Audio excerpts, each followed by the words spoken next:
Welcome to Sustainability Now, an exploration of technologies and paradigms to shape a world that works. Designed for socially conscious entrepreneurs and individuals interested in responsible stewardship of the planet.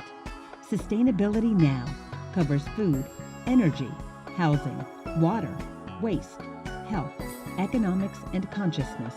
Welcome to your community, Sustainability Now, with your host, Mira Rubin. Welcome, everybody, to Sustainability Now, technologies and paradigms to shape a world that works. I am so excited to introduce you to Raz Razgaitis, CEO of FloWater, whose refill station technology transforms tap water into the world's best tasting, most purified water, delivered on demand and eliminating the use of plastic bottles. This technology keeps 5.5 plastic water bottles from reaching our landfills and oceans every second. That makes 327 million plastic water bottles to date. Raz, I'm so excited to have you here and so excited about what you're doing. Welcome. It's a pleasure. Thank you, Mira. It's a pleasure to be on. Thanks for having me. Well, I'm really excited because first you're tackling two things at once. You're tackling the purity of water, first of all, which we're all concerned about, which is why, shameless plug there, Raz. I'm not, you know what? I know it looks, I'll be plugging all afternoon, all evening, all morning. Now that all I drink is water, I'm constantly drinking water. But no, I promise it's not intended to be a conscious or subconscious plug. You're entitled to a conscious and a subconscious plug. I just want to say for those of you who are listening over iTunes, you're not seeing what happens. So Raz, I'm going to invite you to please hold up your water bottle so everybody that is watching can see. It says FloWater. It's an aluminum bottle. This is actually one of our stainless steel bottles. And stainless steel's better. Thank you. Yeah. The aluminum, which I'm sure we'll talk about, the aluminum is really intended as a gateway to get the people that are using single-use plastics to kind of make the migration over to stainless steel or glass or Nalgene, whatever your preferred permanently reusable is. Okay. Yes.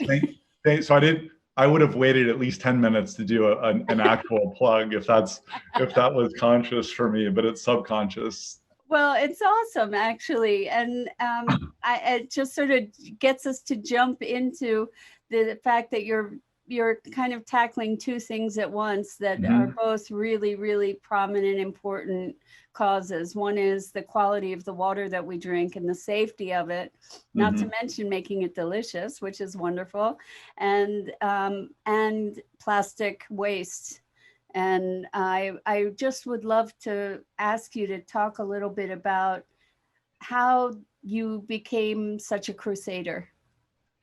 Well, there's a lot of different angles to this. And I think what I find interesting about those of us that are on this journey together, we all, for the most part, have gotten there in quite unique ways. And one of the things that really prompted me about water and compelled me about water is there's kind of three concentric circles that overlay that I think FloWater is kind of at the epicenter at, and what it can represent and what it will represent in the future. But one is the whole sustainability impact of it and the mindlessness around $100 billion spent annually in packaged water, most of which is just being bottled at a municipal plant and then wrapped around a label in plastic and then being shipped everywhere and sold at 1,000 times markup, is kind of one of the most outlandish markets. It's truly a market that has been built where, for the most part, no need truly exists.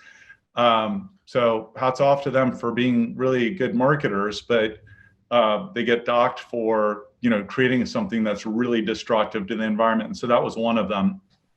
And then another one was when I co-founded the company, my daughters were around 10 and 11 at the time. And for years on my own kind of personal like wellness journey, I went through a variety of ebbs and flows, and I played football in college and I was in pretty good shape and I could eat whatever I wanted and I could drink whatever I wanted. Nothing really affected me until I turned, graduated college and I was 23 and didn't work out as much and started to put on a fair amount of weight. I probably put on 80 pounds post college over the course of 6-7 years.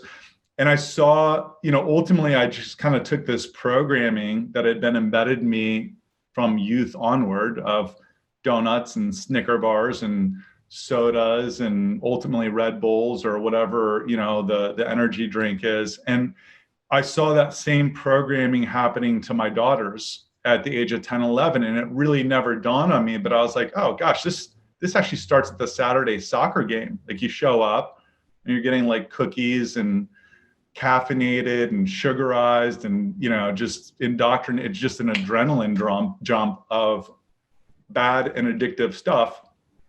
And, my daughters, I'll still let them have a Dr. Pepper periodic. That's my favorite. Once a year, I'll have a Dr. Pepper on Thanksgiving. It's coming up. I'm really excited. So I'm not completely, off the grid, but by and large, I think of that stuff in the same way that I think of cigarettes, which is, I'm not advocating people smoke, but one's not going to hurt you, but 10,000, not so good. Suddenly you smoke 100,000 and you start to have the deleterious effects of smoking, sugar consumption, bad diet, whatever it is. It's all compounded. And so that was kind of the second layer for me, is seeing my daughters and really trying to drive back to a world of hydration and wellness through hydration, because 70 to 80% of Americans are chronically dehydrated.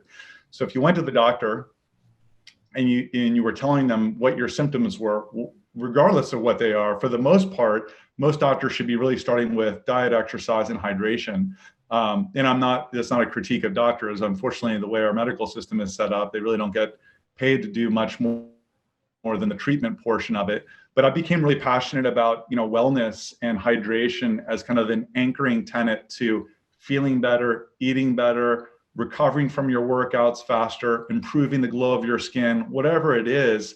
Hydration touches on so many things physiologically as well as emotionally and mentally. So those two things really drove me to this. And then the third thing, which is this third circle that sits over it, is it just was a super big, interesting frontier that no one had done before. No one had recreated tap water really in the history of tap water. And this is our opportunity to take back the tap and drive people back to the tap and to their faucet with a product that they love. So it's a little bit of a long story as to how I got there, but those were the three things that really compelled me about this.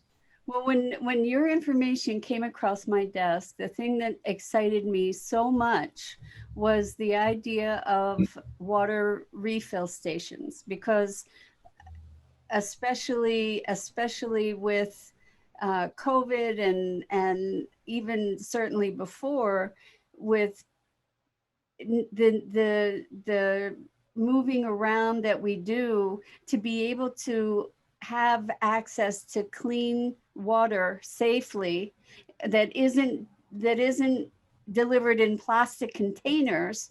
I thought to have that availability publicly would be an amazing thing. And then you came across my desk and I was like, wow, you're doing these water refill stations. And that I see as such an incredibly brilliant thing. We used to call things like that water coolers a long time ago, right? Right. And then we've shifted this whole paradigm to water coolers not being safe, and especially with COVID and Right. everybody buying bottled water with the delusion that it's safe. Right. And so I want to talk about that, the delusion that we've been acclimated to and educated to, and then how your solution, these water refill stations, work. And then we can go back even to the tap within the home as well. Great. Well, I'll quickly comment on that in terms of the delusion of single-use plastic water bottles. And I think the reality is also, I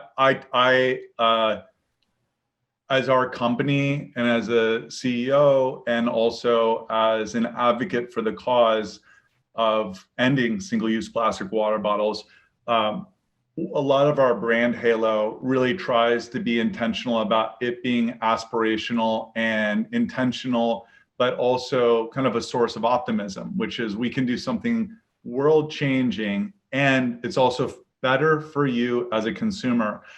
So as I talk about this, that's kind of my prefacing comment, which is that, many of us, myself included, were single-use plastic water bottle drinkers at one point in time. Yes. And so I like talking about, I love probably my favorite genre of movies are stories of redemption and second chances.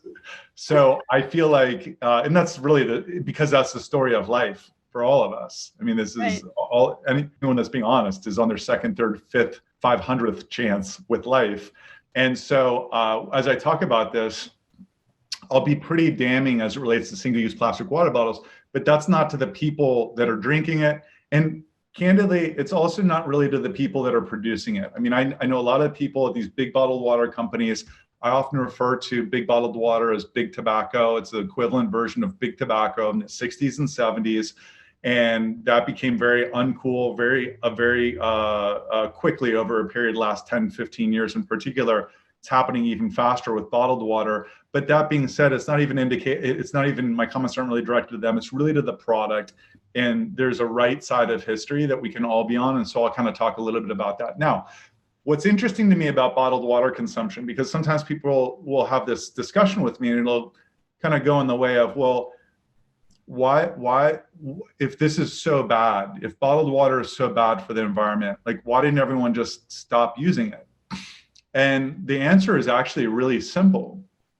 The answer is that's how much people don't like or don't trust their tap water. That's the only reason, because we're not in an environment where someone is walking around saying, gosh, if I could only find a faucet, I wouldn't have to be buying this single-use plastic water bottle. That's not the issue. The issue is that 70 to 80% of Americans either don't like the taste of tap water or they don't trust it. And some of that is very, very well founded, and some of it is not as well founded. But I mean, more and more over the last 30 years, I think our tap water, unfortunately, has gotten progressively worse. And that is not an indictment on municipal water sources, water treatment facilities. I think by and large, they do an incredible job here in the United States, generally speaking, particularly in major metropolitan areas, considering what they have to work with. But what they have to work with is us as a society using things like glyphosate, Roundup, 30 plus years ago, and that trickling into the soils, into our tributaries and making its way into the water stream. Municipal water wasn't designed to treat that. You have to use chlorine to safely transport the water to somebody's house. But once you start to ingest it, you do not want to be drinking trace amounts of chlorine. It kills the microflora in your stomach and has, again, a kind of a chronic prolonged effect. There's various debates about fluoride, of course, and I generally don't embark on that debate because there's very strong opinions on both sides of it. But the reality is, most people, especially over the age of 18, don't need fluoride. It's almost indisputable. If you're over 18, there's definitely no benefit to fluoride because your teeth have completely formed. And so you'd rather not have that. So there's some reasons why that, not to mention pharmaceutical traces. You're exactly right. Trace pharmaceuticals are a massive issue. 100 years ago wasn't an issue. 50 years ago wasn't an issue. 30 years ago, it was just like glyphosate. And now it's a really considerable issue, and it goes on and on. Chromium-6, lead, and Popular Science did and I'll kind of go back to the point on this, but Popular Science did a analysis on 25% of the water samples across the United States a few years ago tested higher than the maximum EPA allowable limit for lead in their drinking water in these random tests around the US for drinking water. And so we have a tap water issue in the US. In other words, so, you just made the case for why we shouldn't trust our tap water. I would not will I drink tap water? But yes, I will. And I will choose it in place of bottled water, but I will very rarely not at least drink triple filtered. If I can't get access to FloWater, which, because I'm the CEO of the company, I get pretty good access to FloWater, but still not enough. I mean, I go out and I travel and sometimes I can't find a FloWater refill station, and we're working to solve that But yeah, we have an issue with tap water, which is part of the fundamental premise of this company is that every human deserves access to clean drinking water that they can trust. It's a human right, and that we can no longer rely on the tap water that's being provided to us because we've contaminated it. I mean, we as consumers have created, it's not the municipal, it's not the government, it's not federal, it's not commercial, it's really consumer demand driven behaviors. And with glyphosate, that could be everything from like trying to decrease the price of crops and increase yield that is consumer driven. So we as consumers both have a responsibility as well as an opportunity to radically change the future. And that's where I get excited about what we're building, because the solution is not to just continue to buy packaged water. And the solution really isn't to move into non-PET. So you're going to hear a little bit later, we are launching an aluminum reusable multi-use vessel. I would love it if 99% of as we grow, I would love it if the far vast majority of our revenues end up being FloWater hardware devices. I don't want it to necessarily be, growing by leaps and bounds in this aluminum multi-use. And I'll talk about why that's a gateway to getting consumers kind of off the bottled water over to a FloWater device. But our solution is basically transform the last 6 feet of water line. Take, water that's freely available. And let's use the US as an example. Canada works.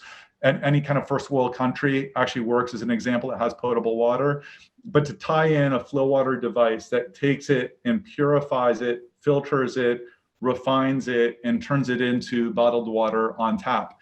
And the last thing that I'll leave with you, just as we're, rounding about to other questions, is that what's amazing to me today is that if you drink bottled water, over 90% of bottled water samples contain over 300 microparticulates of plastic per liter of water.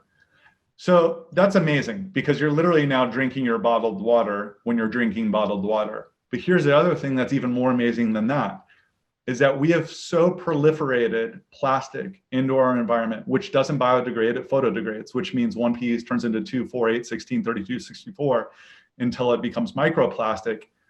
The thing that's even more amazing to me than the bottled water stat with the microplastics is that over 90% of tap water have over 300 microparticulates of plastic per liter as well.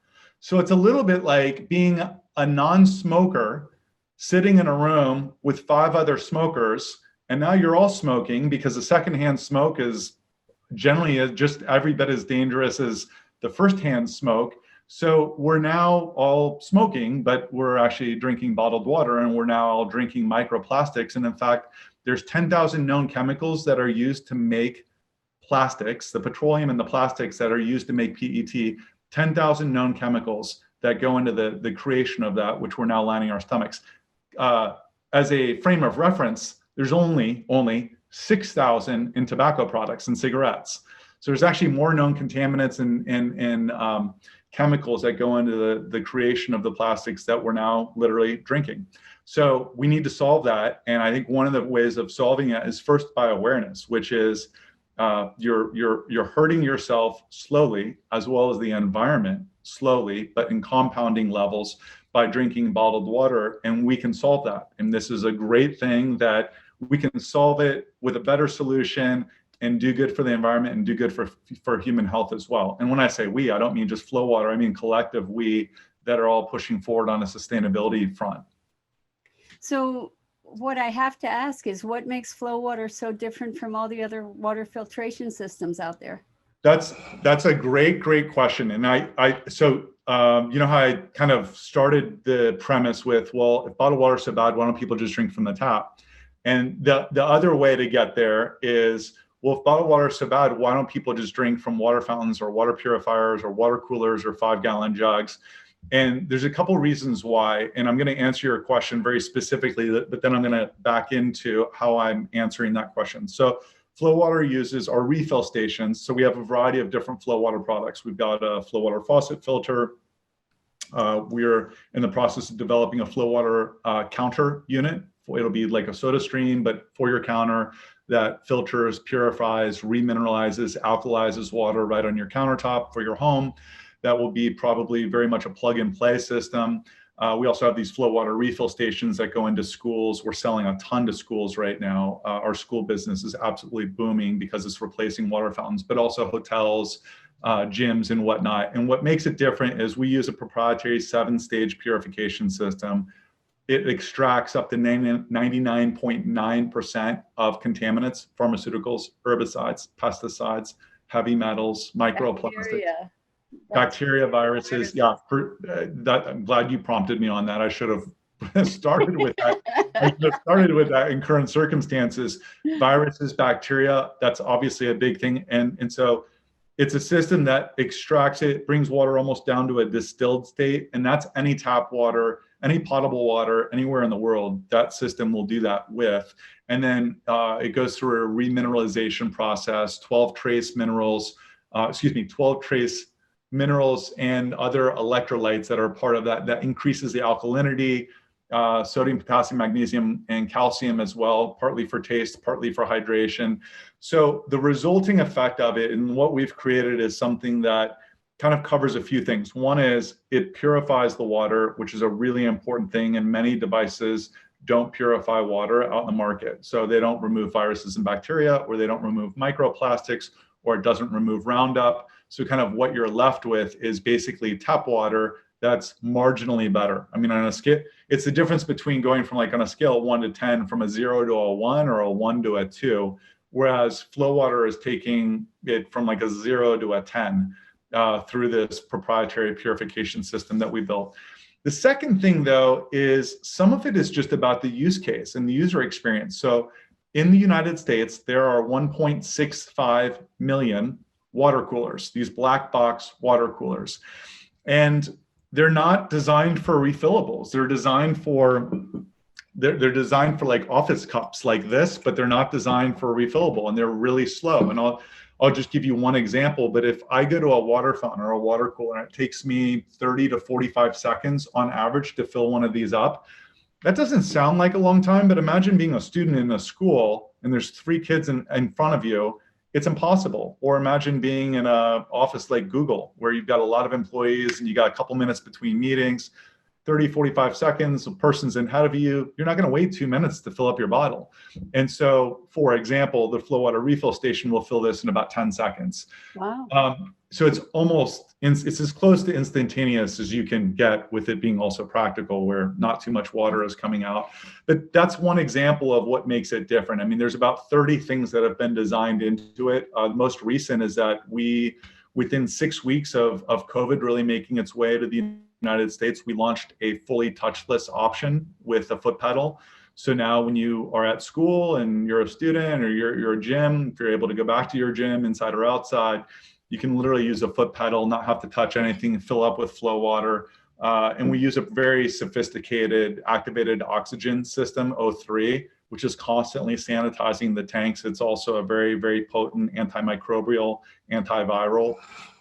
So these are systems that are insanely clean and purified, but are very, very different than other hardware that's in the market. And so we kind of took the approach, and I'll end on this, but we kind of took the approach of, well, how would non-water fountain guys, men and women, but it were two guys at the time, and now it's a very diverse group of 50 people that are based primarily in California and Colorado. But, we looked at it as, well, how would a couple guys actually reinvent a category that were not like water fountain people? Because if you look at most of the incumbents in the industry today, water fountains, 5-gallon jugs, black box water coolers, they've all been around for 30, 40, 50, 80, 100 years. I mean, they're relatively unchanged. They've been doing the same thing.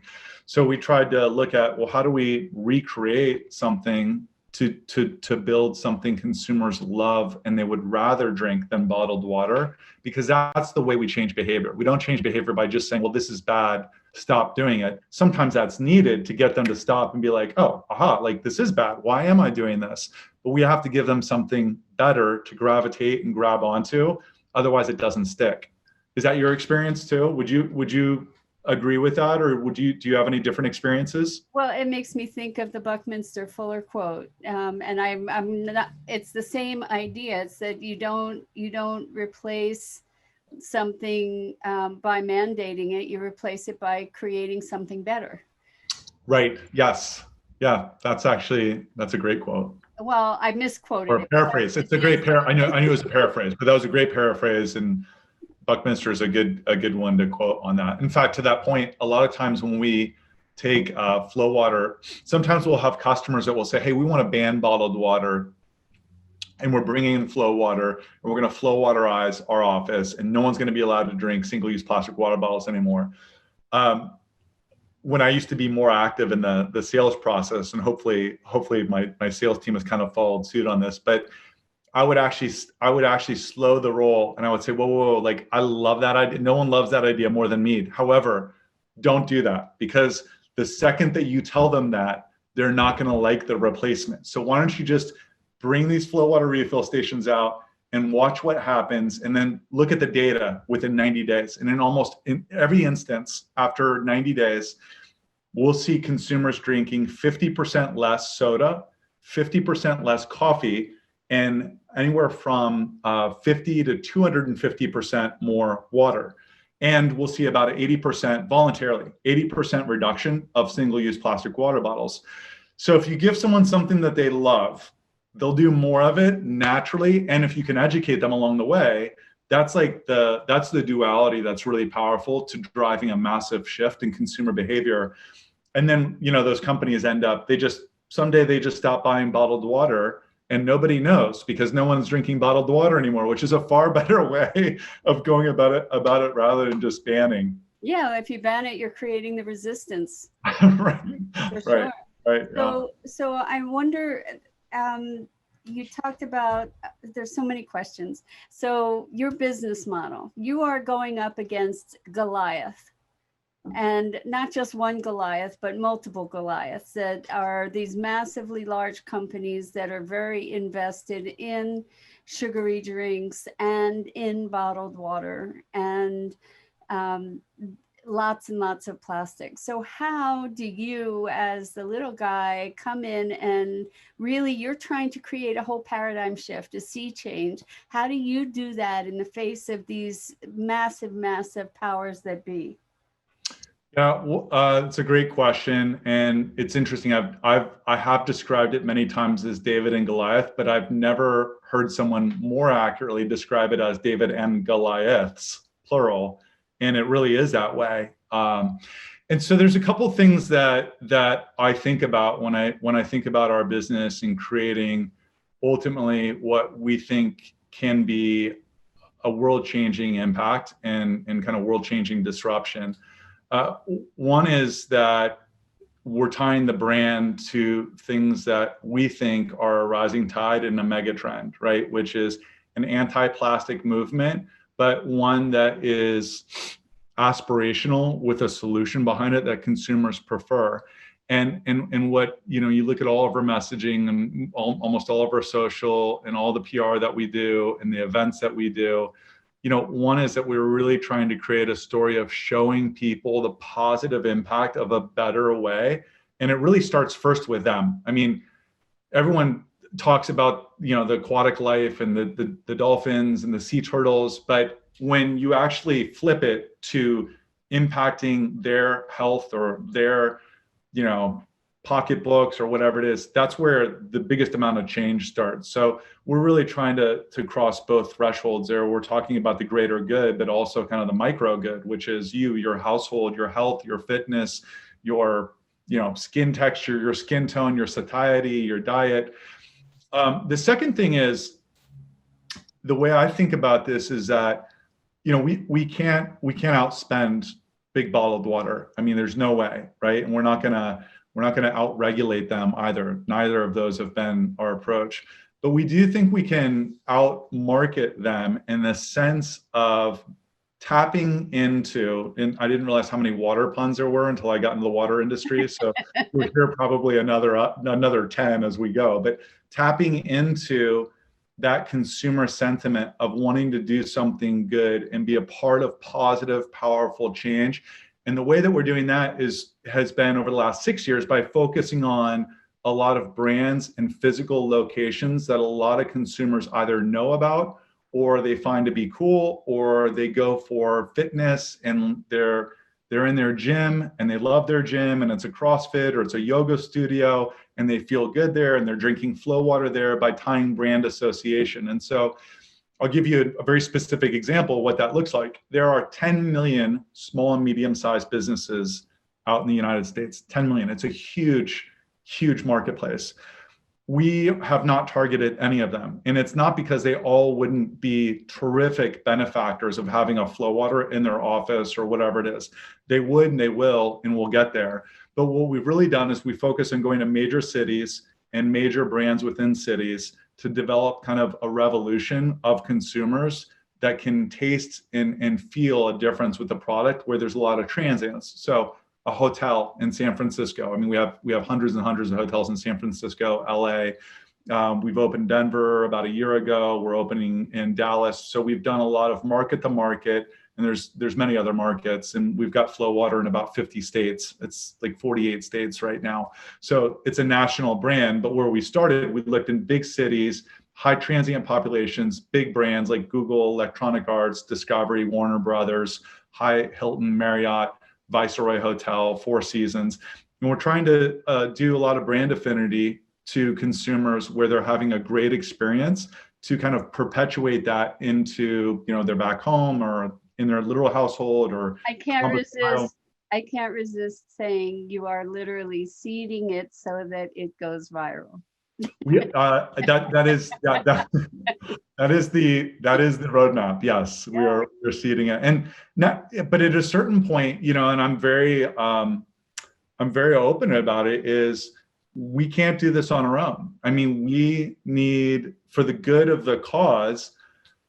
This is very much a labor of love for all of us. I mean, yes, there's a business behind it. Yes, we want it to be successful.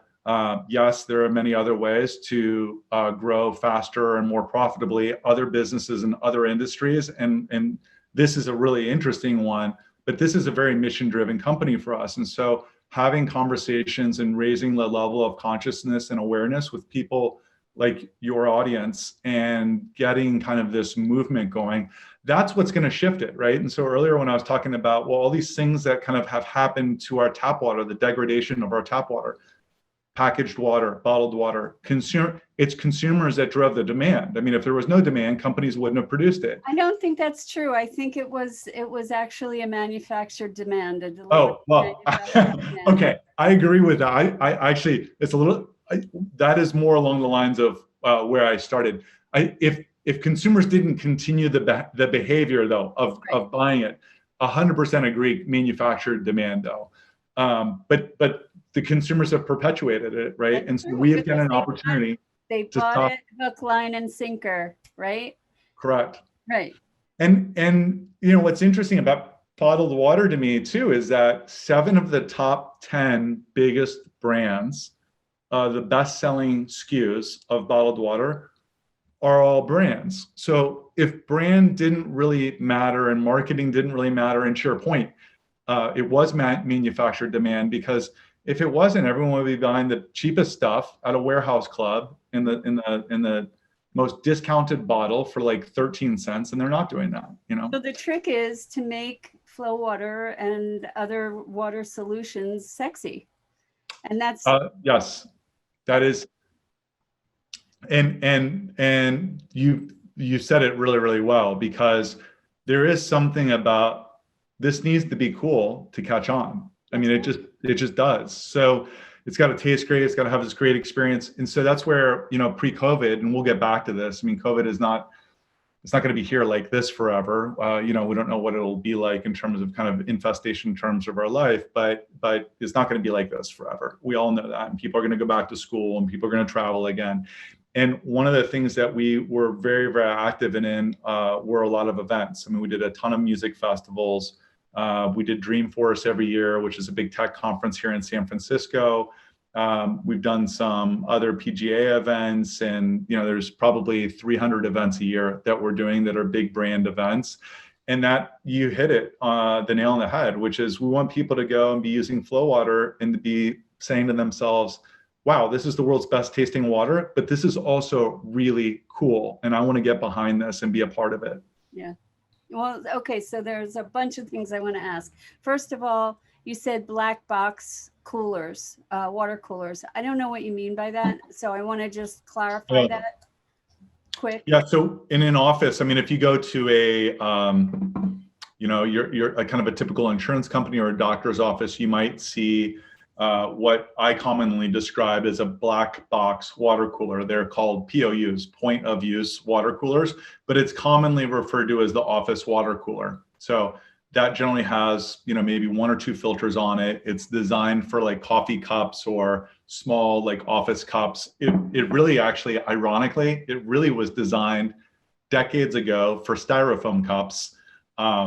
And they pretty much have kept the same dimensionality for these styrofoam cups, yet the majority of Americans now are carrying around a refillable, which generally does not fit or does not work well for a water cooler. But that's kind of the archetypical water delivery device in an office, is a black box. I call it a black box water cooler. It sounds maybe more nefarious than it's intended to, but it's really just to signify it's really super generic. Most people don't think of that. Like a water fountain, for example, in an airport. If you see a water fountain, the chances are you're looking at an LK water fountain with a bottle filler on the back. And no one is walking around saying, gosh, I'm drinking LK water. That's just a manufacturer brand around the hardware itself. And what we want to do is we want to flip that, where if someone's drinking out of a FloWater device, we really want them thinking about they're drinking FloWater in the same way that bottled water users think that they're tying to a brand like Fiji, Dasani, Aquafina. Exactly. Well, so let me ask, with the FloWater system, is that actually tied into the water system itself, or is it freestanding and it requires refilling? Great question. The FloWater, our business verticals, the hotels, the schools, the corporations, the gyms. We're actually doing a lot with retailers right now as well, hydrating essential workers, as well as some of the transient traffic that's coming in, particularly with the advent of our touchless system. That is all plumbed in. So we do FloWater deployments all over the US. If someone said, hey, I want a FloWater in Des Moines, Iowa, in 5 days, we do that. We use either our own techs or a third-party network that we spent the last 5 years developing and building. And it typically takes about an hour to deploy a FloWater refill station. There's a water line, it gets plumbed in, there's a drain line. And it's a very, very simple deployment and installation compared to like a water fountain, for example. A water fountain is actually pretty invasive in terms of drywall and plumbing, and sometimes there's some code stuff that goes along with that, and it can take many, many hours to do that. But these are like dropped in, placed in, lined it, plumbed in, and then they're good to go, and they're rolling. Now in the household, it'll be a little bit different, in the household. Before we go to the household, let me just ask you another question, because they've been piling up. If I don't spit them out. Yeah, no, so I love it. So when you talk about hydration, this is a really big deal, because not all water is equal. And I think that that's what we need to understand. And I know that I have been through periods of time where I drink lots and lots of water and I'm still not hydrated. So maybe you can talk about what FloWater brings to us that is especially targeted for our hydration and our health in that way. Yes, I will. So that's also a very astute observation. A lot of people don't realize that there's kind of different optimization or bioavailability ultimately of water. And I won't make claims about bioavailability specifically. What I will say in regards to that is, and whether you're drinking FloWater, this is not, obviously I'm very passionate about FloWater, and I believe it is the world's best tasting, greatest product. And I'm super biased at the same time, but I'm really committed to the mission. And so this is a truism, whether, you're buying a FloWater device or drinking out of a FloWater device or something else. Part one of the truism is that these contaminants that are in tap water that exist in all over the United States. And in some levels, in some locations, it's heavy metals. In other locations, it's pharmaceuticals. Other locations, it's runoff from tributaries and glyphosate. Others, it's dissolved solids, TDS, total dissolved solids. In some cases, like Southern California has TDS of 500 to 700 parts per million. San Francisco, it's only 100. Phoenix, it's like 800 parts per million. Vegas, it's like 550, depending on where you're going. Removing that from the equation, from what you're drinking, is kind of is mission number one, which is sanitize the water and get it as close to a distilled state as possible. A, because you don't want to be ingesting those things. B, some of those things latch in and latch on in ways that, I use my cigarette analogy, which is I don't want to be on a slow drip of chlorine my entire life in trace amounts. I don't want to be on a slow drip, IV drip of glyphosate my entire life. I just don't. I refuse to do that. Couple times, couple drinks, not going to have any impact, but prolonged over time, just like a cigarette. So the removal of that is really essential. The most premier way of removing that is through reverse osmosis. We use a system and developed a system called advanced osmosis. And so that's like the most premier way of extracting all of the junk in tap water, or your bottled water for that matter, by the way, because bottled water really should be purified again as well, given how many microplastics are generally in it, as well as potentially other contaminants. But then you need to actually remineralize that water. And so as you probably know, but many people do not know, a lot of people think, oh, well, I should just drink pure H2O. And sometimes they'll actually buy big bulk water that's distilled in a natural foods market. That's actually not good either, because your body can't physically absorb enough of that water, because there's no kind of medium by which to kind of transfer that bioavailability through your intestine into your body, into your cells. And that delivery gateway ends up being electrolytes. So sodium, calcium, magnesium, potassium, those are essential for taste, because if you've ever tasted distilled water, it actually tastes not quite right. And that not quite right is it doesn't have any salts in it. And our palate is accustomed to having something with a little bit of minerality to it. So what we do on the FloWater side is our systems, our refill station will reintroduce those essential minerals needed for active kind of optimization and absorption, as well as taste. So those are a couple, but I would always advocate anyone, super filter or super purify your water coming in at the source, but then always be sure to remineralize that as well. And that can be done if you don't have a FloWater device, or you don't want to buy a FloWater device. That can also be done through something like even mineral drops. I mean, there's mineral filters, but there are trace mineral drops that you can drop into your water as well to ensure that you're getting optimal absorption of that. So this brings me back to say, what is it that is distinguishing FloWater from other water filtration systems around, particularly in the home? So we have Zero Water, we have Pure. Those are on the countertop. We have, is it Kangen? Kangen, yeah, Kangen. I'm well familiar with them. And so, which is supposed to be one of the premier water filtration systems. I'm wondering, how does FloWater compare, and what distinguishes it? Well, I'm gonna do my best to answer that quickly, because the hard part about that is there's not really a quick answer, because it kind of depends on what the format is. So we'll just talk about a few different formats. There are under the sink systems, and I'm not talking about FloWater right now. I'm talking just about the category. So you can have everything from like a fridge filter to a freestanding filter, like Brita and Pure make these freestanding filters that are in a pitcher or a carafe, to a countertop system like Kangen. Kangen's an example that principally focuses, and their kind of positioning is really around making the water alkaline through ionized and alkaline, I think both. I'm not as familiar about all the ionization. It's been a couple of years since I've really dug into some of the Kangen stuff. And so I know some systems have some form of filtration, others don't. So there's the countertop system. Zero also fits into some of those categories.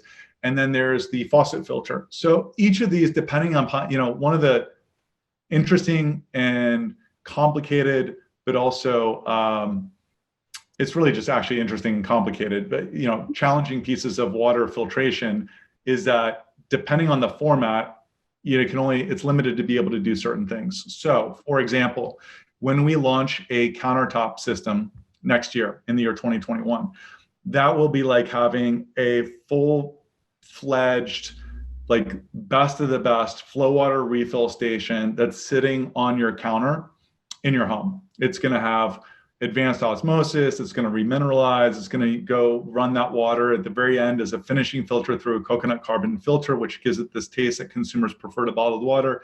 It's going to be like a mini FloWater refill station sitting on your counter. That said, that is, 6, 9, 12 months away. And that's going to be a product that is, it's probably premature for me to kind of foreshadow what the price is going to be, but it's not going to be $5,000, but it's not going to be $100. So it's probably going to be closer to the $100 range, but it'll be, my guess would be it'll be in the $1,000 or so range. But that's a very sophisticated device. There are other filters and systems that we are in the process of introducing right now. FloWater for the faucet, which has a 5-layer filter that reduces or removes up to 80 contaminants in your tap water. So that's not a system that is as high horsepower where it's extracting every last component of pharmaceuticals, herbicides, pesticides, because it can only do so much that's sitting on the faucet filter. So the consumer market is a little bit different in that it's complicated depending on whether you've got an under sink, a whole household, a countertop plugged into the fridge. Our strategy with FloWater is going back to this democratization of water. We believe every consumer deserves access to clean drinking water that they can trust. So I'll give you an example. This FloWater faucet filter that we are pre-selling right now, it's pre-launch mode. It's actually landing in port over the next 4 days. I think it gets to port 4 or 5 days from now is the latest that I heard. And we're going to start shipping those. For $100, not even $100, for $99, you can get something that screws onto your faucet and installs in about 60 seconds if you have the appropriate faucet style, not like a pull-out one, but one of these standard faucets. And you can have great tasting, great filtered water on tap for $99. And so our strategy ultimately ends up being, we want to have a FloWater device wherever consumers work, rest, and play, however they want to get their water. And we want it to be best in class. So if they want to get their water off of a faucet, our strategy is let's make a great water filtration product for that application. If they want to have a mini FloWater refill station on their counter, that's what we're developing right now. Someday we'll have FloWater for the fridge where you can buy a FloWater filter that's specific, that has a proprietary blend of filtration, remineralization, coconut carbon, that you'll be able to have FloWater built into your fridge. Will it be the exact same? It's a little bit like the difference between Coke in a soda fountain and Coke in a, this is one of the few times they'll use a Coke analogy and say they did it right. But, you can get Coke in a fountain or a 2-liter or a can. Ultimately, our strategy is FloWater kind of however you want it. But it will have slightly different form factors based on kind of what is available in terms of technology and what you can pack into a small space.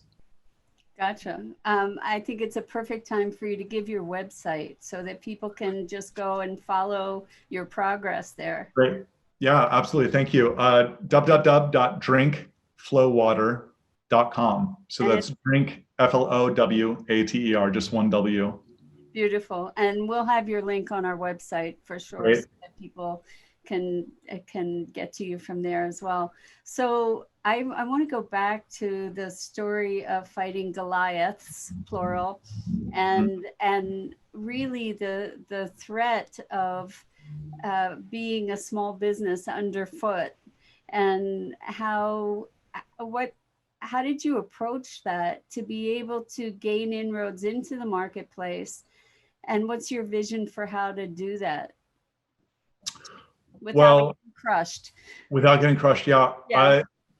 It's interesting. The first few years was very much about trying to really stay under the radar. Can I ask you, how long has FloWater been around? Yeah, we incorporated in 2013. Okay. So it's seven years. Okay. More formally 7 years. I mean, there's stuff that predates that, but that's kind of the early incubation phase of it. So we were incorporated in May of 2013.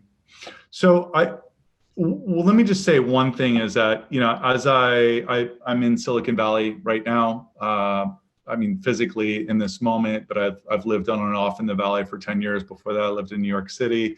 I was running a tech company, and what I feel like I learn more and more as I've gotten older is that, to be successful, yes, you need to be good and your team needs to be good, but you also need to have some good fortune on your side as well.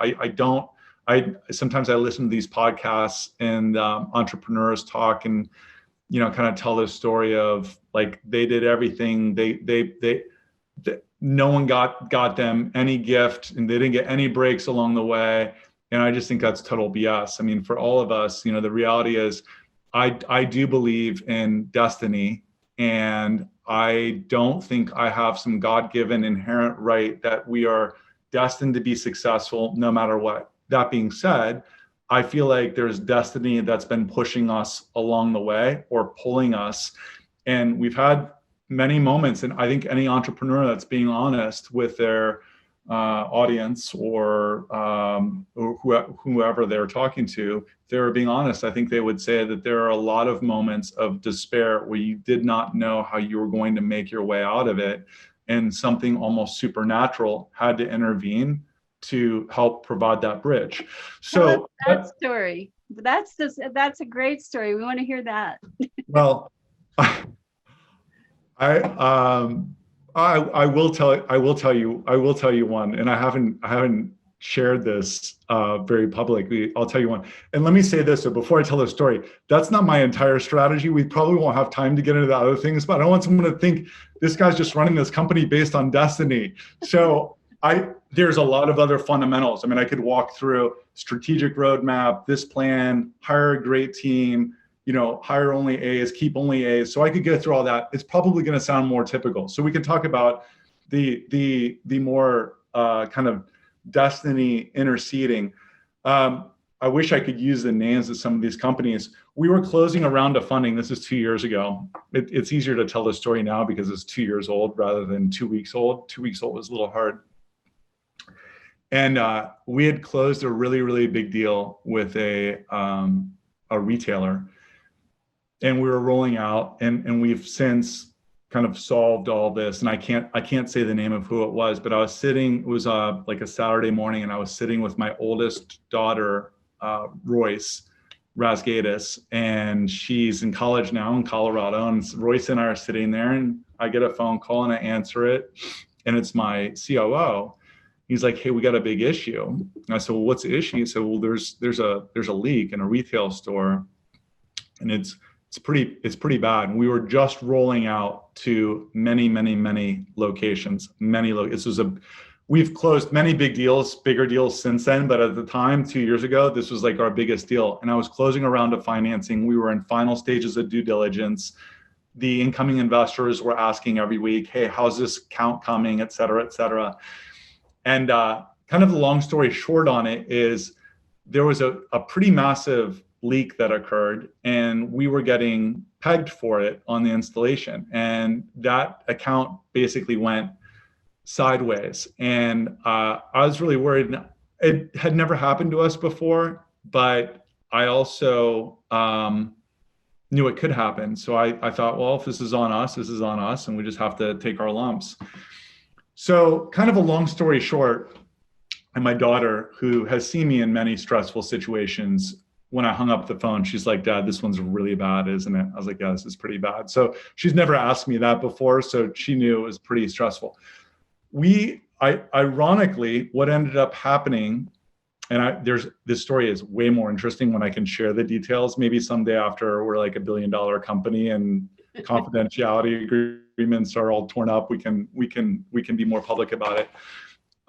Fortunately, we had a video. We found a video clip from one of our technicians that had done the installation that identified that this piece, this water line, was actually not something we installed. So their plumber at the location was pegging it on us as our responsibility and our fault. And it was really easy because we're a third party, and he didn't have to take any blame or accountability for it.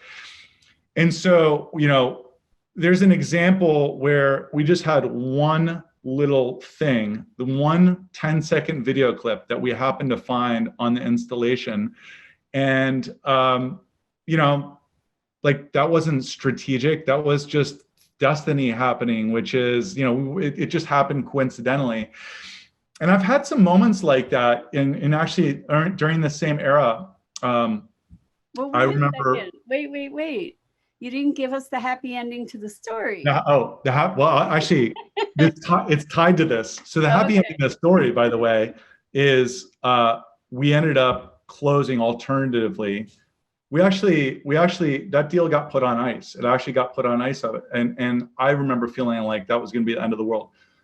That being said, because we were able to rectify and show that we were not at fault with that, it ended up leading to a pathway of many other deals kind of adjacent to that deal. But we closed this round of funding and it didn't derail it. And sometimes the happy ending ends up being nothing magical comes out of it, but nothing horrible comes of it either. Sometimes it's just life where you're like, oh, well, that crap happened, but then like we just keep going and it's not as bad as you kind of superimpose it to be.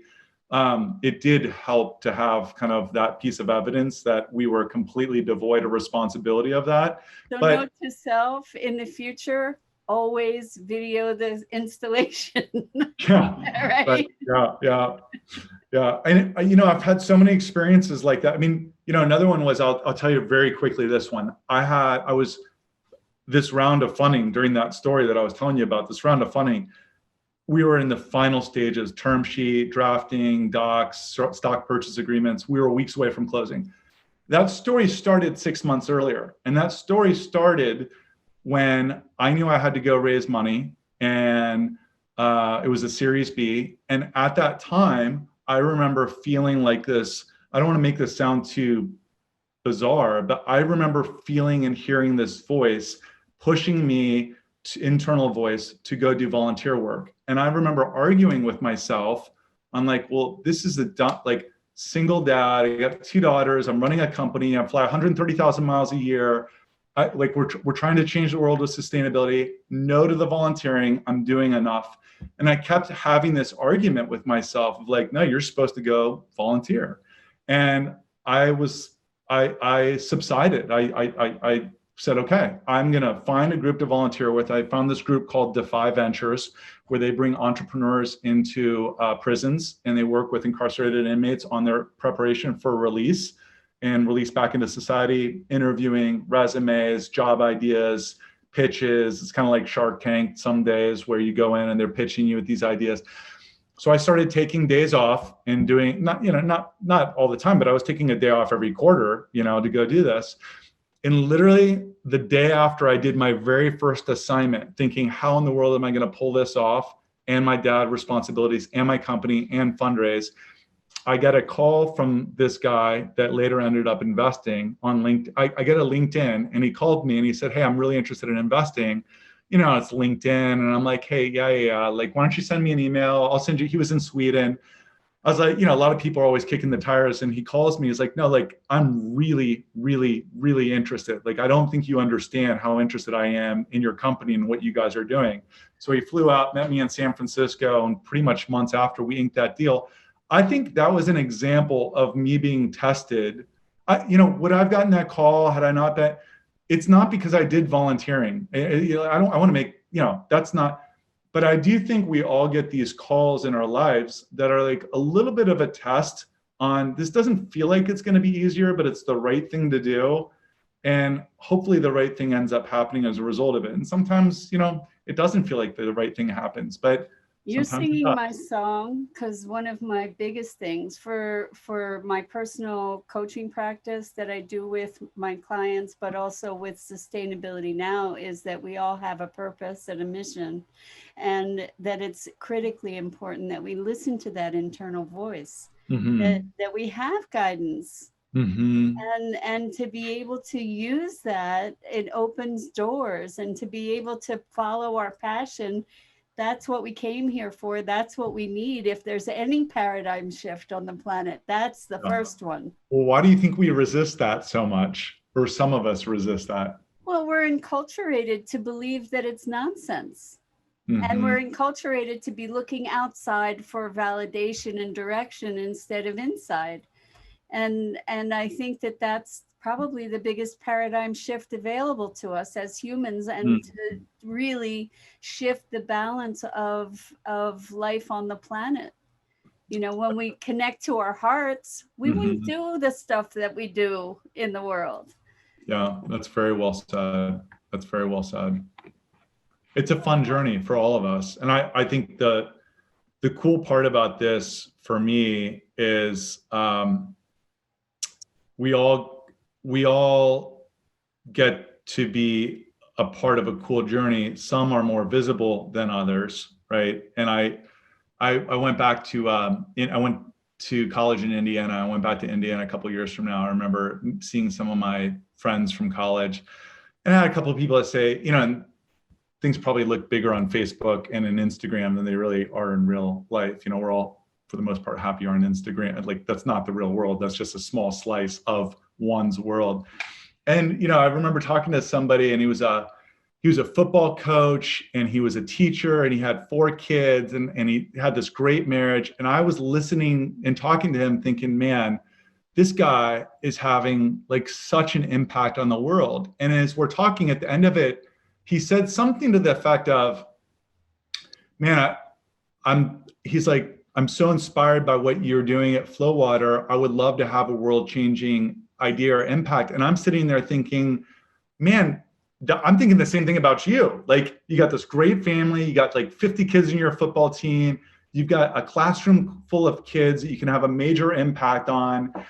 And I think that's such a truism for all of us, is whether that's a household or whether it's volunteering or whether it's friends, we all have this privilege of being able to make an impact and have an opportunity to make an impact, and our impact on this world. And sometimes it's more visible than others, but that part doesn't matter as much. It's true. It's true. I think just by our being, when somebody goes into a grocery store, when we could see our faces, a smile breeds a smile. Right. Yes. And you don't know that person might have been ready to jump off a bridge that day. You know, we don't know the impact that we have. That is really a truism as well. I mean, it's exciting in a sense that now I think we've got more opportunity. People are hungrier than they ever have been for connection, and we recognize it now more and more. I think we recognize it, and this is a great opportunity for all of us to to fulfill our destiny, really. And it's hard. You know, I struggle with this. So I mean, I'm also a hard driver. You know, it's like if you were to talk, my daughter's upstairs finishing her Zoom. I've got a 17-year-old that's upstairs. You know, if you were to ask her what it's like to be daughter to Raz Razgaitis, she might be like, man, that guy's tough. You know, like, so there's this balance of like, well, you know, if you have a big dream and you have a big, you know, you want to play it all out for your purpose, how do you go about doing that in the right way? Because sometimes you have to fight for it. I don't know if I can't picture you saying that word. Maybe you do use fighting language. Maybe I say it's the hero's journey. Okay, the hero's journey. That's such a I knew you would have a better way of articulating it than I would. So that's what I was looking for, the hero's journey, which is it's hard to know how hard do you wrestle like things and people and programs along the way. Because ultimately you want to fulfill your purpose and you want to try to do it the right way. But, you know, God knows I've also done it the wrong way at various times along the way, and I'm trying to get it more right than wrong. I tend to believe that the more you tap into that inner voice, the more you go the right way. Mm. And the less resistance and the less fighting there has to be. It doesn't mean that it's not hard. Mm-hmm. But yeah, we're getting into the metaphysical or the spiritual aspect of things. But, you know, I keep saying suffering's optional. You know, we go through what we go through in our lives, and whether we suffer or not is based on the stories we tell ourselves about how it should be and what our expectations are, you know, versus just going through the moments of pain. You can have pain without suffering. That I'm gonna dwell and think about that some more, because that's a really interesting way. That's a really interesting way to think about it, because there are times, I know this for me, is there's times that you can dip into almost the vicious downward spiral of wallowing in your suffering. Like, you can be going through pain without suffering actually is a really interesting way of thinking about it. Thank you for that. Raz, this has been such a treat to talk to you, and I'm so excited about your vision and your passion and just what you're doing to educate people about possibility and about water and about plastic. And, you know, you're hitting so many of my hot buttons. I just really have enjoyed this conversation with you. Thank you. Likewise. It's my pleasure. Thanks for having me on, and you're a great conversationalist and very inspiring. So I'm really honored to be a part of this. Thank you very much, Mira. Thank you. And thank everybody who's been watching and helping us to carry the torch. And thank you to Scott Billy, my co-founder and our producer. And that's a wrap for today. So until next time, live your best life, love the world around you, and together we can save the world. Thank you for listening to Sustainability Now. Visit sustainabilitynow.global to find resources related to today's program. While you're there, pledge your support by making a contribution to help us shape a world that works. And remember to subscribe, share, and follow us on social media.